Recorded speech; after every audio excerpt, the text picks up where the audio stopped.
நவராத்திரியைத் தொடர்ந்து பௌர்ணமிக்கு அடுத்து வரும் தேய்பிறை சதுர்த்தி திதி அன்று கர்வா சௌத் என்ற கரக சதுர்த்தி கொண்டாடப்படுகிறது. ஒவ்வொரு ஆண்டும் திருமணமான இந்து பெண்கள் கர்வா சௌத் என்ற ஒரு நாள் பண்டிகையை கொண்டாடுகிறார்கள். பெண்கள் சூரிய உதயத்திற்கு முன்னால் அதிகாலையில் எழுந்து குளித்து சுத்தமான ஆடைகளை அணிகின்றனர். பின்னர் கர்வா சௌத் பூஜை விதியின்படி சிவன், பார்வதி மற்றும் விநாயகரை வணங்குவார்கள்.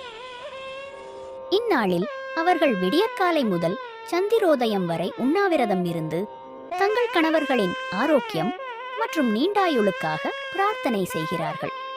பெண்கள் கர்வ சதுர்த்தியின் போது உணவு அல்லது தண்ணீர் இல்லாமல் நிர்ஜல விரதத்தை கடைபிடிக்கின்றனர். கர்வா சௌத் அன்று பெண்கள் மாலையில் சந்திரனை கண்டவுடன் தங்கள் நிர்ஜல விரதத்தை முடிக்கிறார்கள். இறைவனிடம் பிரார்த்தனை செய்கிறார்கள். பின்னர் ஒரு சல்லடை அல்லது ஒளி ஊடுருவக்கூடிய துணியின் மூலம் கணவனுடன் சேர்ந்து சந்திரனை பார்க்கின்றனர்.